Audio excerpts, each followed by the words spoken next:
Hi friends, మన ప్రభుడు మన రక్షకుడైనటువంటి యేసుక్రీస్తు నామములో శుభాభివందనాలు తెలియపరుస్తున్నాను. ఈరోజు ఈ విధంగా కలవడానికి గల కారణం ఏంటంటే, ఈ మధ్యన ఒక పోస్ట్ అనేది బాగా వైరల్ అవుతుంది, లేకపోతే బాగా ట్రెండింగ్ అవుతుంది. ఏంటి ఆ పోస్ట్ అంటే, ఆ పోస్ట్ చాలామందికి మరి అది ఎలా కనిపిస్తుందంటే, అనేక మందికి షేర్ చేద్దామా అన్నట్లు కనిపిస్తుంది. కనుకనే అనేక మందికి షేర్ చేశారు. కొన్ని మిలియన్స్ ఆఫ్ పీపుల్ ఆ యొక్క పోస్ట్ని చూశారన్నమాట. అందులో షేర్ చేసిన వారిలో మన క్రికెటర్స్ ఉన్నారు, అలాగే సినిమా వాళ్ళు కూడా ఉన్నారు. ఆ పోస్ట్ పైన కామెంట్స్ పెట్టిన వారు ఆ పోస్ట్ని మరి అనేక రకాలైనటువంటి సోషల్ మీడియాలో, మరి ట్విట్టర్లో అయితేనేమి, ఫేస్బుక్లో అయితేనేమి, రకరకాల మరి సోషల్ మీడియాలో వాళ్ళు ఏం చేశారంటే ఆ పోస్ట్ని హల్చల్ చేశారు, బాగా ట్రెండింగ్ చేశారు. అయితే ఈ పోస్ట్ ఎందుకు ఎంత ట్రెండ్ అయిందంటే, మరి ప్రియమైన వాళ్ళ మనకు తెలుసు ఒక విషయం ఏంటంటే, మరి ఇజ్రాయేల్కి అలాగే పాలస్తీనాకి యుద్ధం ఎప్పటి నుంచో జరుగుతుంది. అయితే ఇజ్రాయేల్ వారు మరి గాజా ప్రాంతంలో ఉన్నటువంటి రాఫా అనే ప్రాంతం పైన మరి దాడి చేశారని, ఆ దాడిలో 45 మంది చనిపోయారని, ఆ 45 మంది చనిపోవడం వలన మరి అనేకులు కూడా ఇజ్రాయేల్పై తిరగబడి ఇజ్రాయేల్కి ఎగ్నిస్ట్గా ఒక పోస్ట్ను క్రియేట్ చేసి ఆ పోస్ట్ను అనేకులకు షేర్ చేస్తున్నారు. ఏంటి ఆ పోస్ట్ అంటే, ఆల్ ఐస్ ఆన్ రాఫా అనే post. All eyes on Rapha అనే పోస్ట్ ఏం చేస్తున్నారంటే అనేక మందికి షేర్ చేస్తున్నారు. ట్రెండ్లో ఉంది ఇది. ఎందుకు ఈరోజే మరి రాఫాలో జరిగినటువంటి ఆ చర్య ఈరోజే కళ్ళకు కనిపించిందా? ఇంతకు ముందు జరిగిన ఏ చర్యలు కూడా కళ్ళకు కనిపించలేదా వీరెవరికి? రాఫాలో చనిపోయినటువంటి 45 మంది ప్రజల ప్రాణాలే ప్రాముఖ్యమైనవా? ఇంకెవరి ప్రాణాలు ప్రాముఖ్యమైనవి కాదా? రాఫాలో చనిపోయినటువంటి 45 ప్రాణాలు ఇప్పటి జరిగాయి. మరి ముందు జరిగిన వారి ప్రాణాలు వీరి ప్రాణాలకి సరిపోవా? అవి వీరి ప్రాణాలే ప్రాముఖ్యమైనవా, వారి ప్రాణాలు ప్రాముఖ్యమైనవి కాదా? ఒకసారి మనం ఆలోచన చేయాలి. ఎందుకంటే ఆల్ ఐస్ ఆన్ రాఫా అనే యొక్క మరి ట్రెండింగ్ పోస్టు ఎవరిని మరి ప్రభావం చేస్తుందంటే, ఎవరిని నాశనం చేయాలని చూస్తుందంటే, ఎవరిని క్రిందకి మరి అణిచివేయాలని చూస్తుందంటే ఇజ్రాయేల్ దేశాన్ని. దేనికి అంటే, ఇజ్రాయేల్ దేశము తనకు తానుగా స్వతంత్రంగా, అది చిన్న దేశమే అయినప్పటికీ తనకు తానుగా పట్టుబడిన దేశంగా, చిన్న దేశమే అయినప్పటికీ తన యొక్క దేశాన్ని కాపాడుకోవడానికి, తన భూభాగాన్ని కాపాడుకోవడానికి ఈరోజు ఎంతగానో పోరాడుతుంది. అయితే మనం తెలుసుకోవాల్సిన ఒక విషయం ఏంటంటే, అక్టోబర్ 7వ తేదీన జరిగినటువంటి మరి ఆ పరిస్థితిని ఎవరు కూడా మరి ఊహించి ఉండరు. ఆ పరిస్థితిలో మరి పాలస్తీనాలో ఉన్నటువంటి ఎవరైతే హమాస్ టెర్రరిస్టులు ఉన్నారో వారు 3000కి పైగా మరి మిసైల్స్ ఆ యొక్క ఇజ్రాయేల్ దేశం మీద పంపించారు. అనేక మందిని 1200 మందిగా చనిపోయారు ఇజ్రాయేలీలు. అలాగే 200కు పైగా అనేక మందిని, స్త్రీలను, పసిపిల్లలను అందరినీ కూడా వాళ్ళు ఏం చేస్తారంటే తీసుకొచ్చి బందీలుగా తీసుకువచ్చి వారిని చిత్రహింస పెట్టి చిన్నపిల్లలను తల్లుల ముందే చంపేసి, తల్లులను చిన్నపిల్లల ముందే చంపేసి వారు అనేక రకాలుగా హింసించి అనేక మందిని అత్యాచారం చేశారు. అప్పుడు ఎవరైతే ఆల్ ఐస్ ఆన్ రాఫా అనే ఈ పోస్ట్ని ట్రెండ్ చేస్తున్నారో వాళ్ళకి అక్టోబర్ 7వ తేదీన ఏం జరిగిందో కనిపించలేదా? అక్టోబర్ 7వ తేదీన ఆ మిసైల్స్ వచ్చి ఇజ్రాయేల్ దేశం మీద పడినప్పుడు మానవత్వం అనేది గుర్తుకు రాలేదా వీరెవరికి? ఈరోజు 45 మంది చనిపోతేనే మానవత్వం గుర్తొచ్చిందా? ఆ రోజు 1200 మంది చనిపోయారు. అలాగే 200కు పైగా మందిని బందీలుగా తీసుకువెళ్ళి వాళ్ళలో అనేక మంది చిన్నపిల్లలను చంపి వాళ్ళ తలలను తీసేసి, అలాగే అక్కడ ఉన్నటువంటి తల్లులను చిన్నపిల్లల ముందే అత్యాచారం చేసినప్పుడు, మానభంగం చేసినప్పుడు వీరికి మానవత్వం అనేది గుర్తు రాలేదా? మానవత్వం గురించి ఇప్పుడే మాట్లాడాలా అనేది నా ఆలోచన. ఇప్పుడే మాట్లాడుతున్నారు వీళ్ళందరూ మానవత్వం గురించి. మానవత్వము ఓన్లీ రాఫా ప్రజలకు జరిగిన మరి ఈ యొక్క సంఘటనను బట్టే వీరికి మానవత్వం అనేది గుర్తొచ్చిందేమో. ఇక్కడ చూడండి, ఇజ్రాయేల్ ప్రజలు ఎప్పుడూ కూడా ఇజ్రాయేల్ యొక్క ఆర్మీ పాలస్తీనాపై దాడి చేస్తున్నప్పుడు ప్రజలకి హెచ్చరిక చేస్తుంది.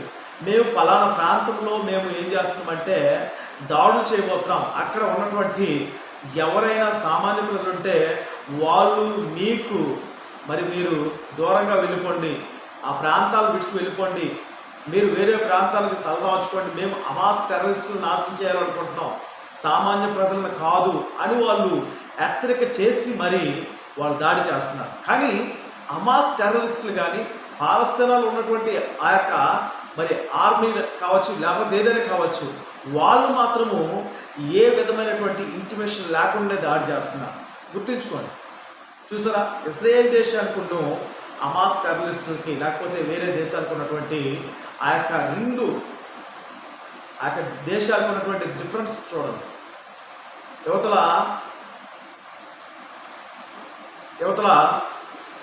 ఇజ్రాయేల్ దేశము ఇన్ఫార్మ్ చేసే దాడి చేస్తుంది, కానీ వేరే దేశాలు ఇన్ఫార్మ్ చేసి దాడి చేయవు. ఇది గుర్తుంచుకోండి. సామాన్య ప్రజలు చనిపోకూడదు అనేది ఇజ్రాయేల్ యొక్క ఆలోచన, కానీ సామాన్య ప్రజలు చనిపోయినా పర్వాలేదు అనేది చాలా దేశాల యొక్క ఆలోచన. కానీ ఇజ్రాయేల్కి ఏ దేశం కూడా చాటు రాదు. ఇజ్రాయేల్ చాలా చిన్నది, కానీ ప్రపంచాలన్నీ కూడా ఇజ్రాయేల్ని చూస్తుంది. ఇజ్రాయేల్లో ఉన్నటువంటి ఆ ఐరన్ డోములు చూడరు వాళ్ళని కాపాడడానికి. ఆ రోజు ఆ ఐరన్ డోములు లేకపోతే ఇజ్రాయేల్ దేశం ఉండేదా? ఆ రోజు మీకు అందరికీ కూడా మానవత్వం గుర్తురాలదా? భారతదేశంలో ఉన్నటువంటి అనేక మంది హీరోస్, అనేక మంది సినిమా యాక్టర్స్, క్రికెటర్స్ భార్యలు, అనేక మంది ఉన్న స్థితిలో ఉన్నవారు వీళ్ళు ఏం చేస్తున్నారంటే ఈ పోస్ట్ ట్రెండ్ చేస్తున్నారు. ఆల్ ఐస్ ఆన్ రాఫా అని ఎగెనిస్ట్గా కామెంట్స్ పెడుతున్నారు. ఇజ్రాయేల్ దేశానికి ఎగెనిస్ట్గా అనేకమైనటువంటి కామెంట్స్ పెట్టి హల్చల్ చేస్తున్నారు. ఈ భారతదేశంలో ఏం జరుగుతుందో కూడా వీళ్ళకి తెలియదు. భారతదేశంలో ఒక తక్కువ కులం వాడిపైన వచ్చపోసినప్పుడు ఎవడు కామెంట్ చేయడు. ఈ భారతదేశంలో తక్కువ కులస్తుడిని చితకబాదుతున్నప్పుడు ఎవడు కామెంట్ చేయడు. ఈ భారతదేశంలో తక్కువ కులస్తుడు నీరు తాగాడని, వాళ్ళ బావిని అంటాడని, వారి బావిని గుట్టాడని, వాళ్ళ పక్కన కూర్చున్నాడని వాళ్ళని చితక కొట్టినప్పుడు ఏ విధమైనటువంటి సినిమా యాక్టర్ కానీ ఏ విధమైనటువంటి ఎవడూ కూడా అడగడు. అదేవిధంగా మన మణిపూర్ పక్క దేశం కాదండి, మన దేశమే.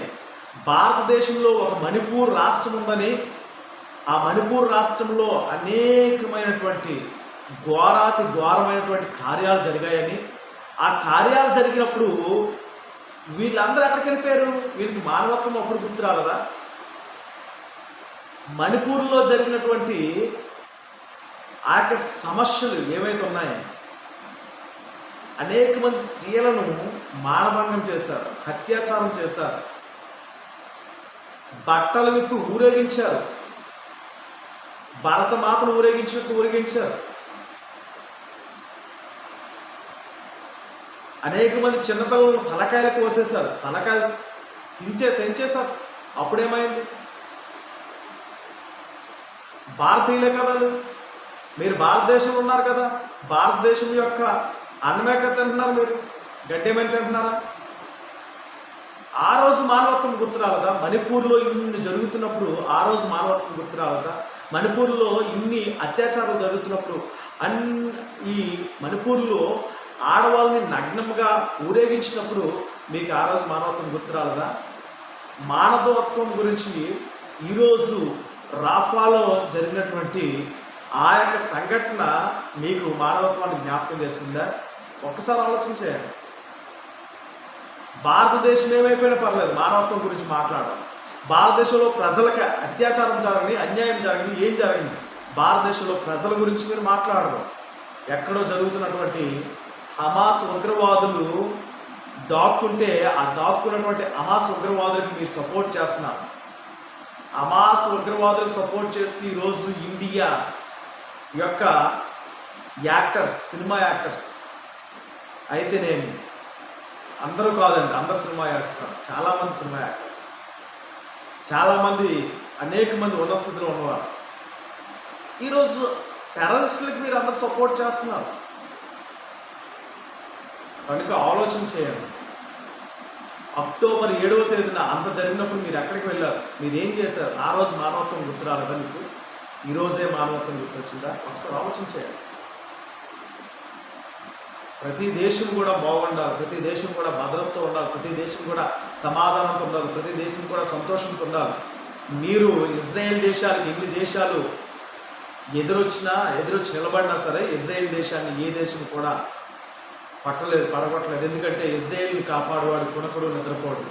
యెహోవాయే ఇజ్రాయెల్ని కాపాడువాడు, ఇజ్రాయెల్ దేశాన్ని కాపాడువాడు.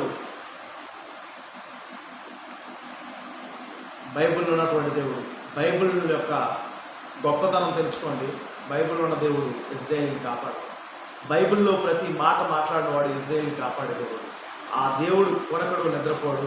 ఆ దేవుడు వారి పక్షాన్ని నుండి ప్రతి ఒక్కరిని కూడా ఏం చేస్తాడంటే హతం చేస్తాడు. అన్యాయంగా కాదు, న్యాయంగా, యథార్థంగా.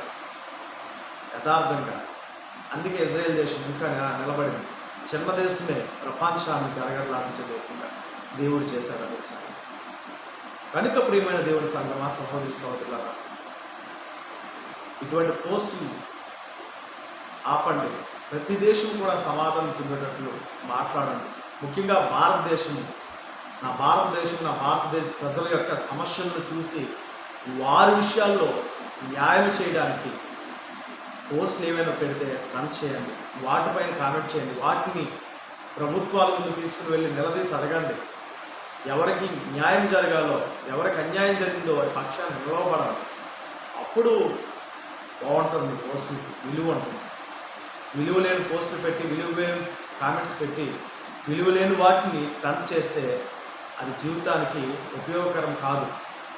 కనుక ఆలోచించి ఈ పోస్టును ట్రెండ్ చేయవలసిందిగా మనం చేస్తూ నేను మీ సతీష్ ముగిస్తున్నాను. Thank you.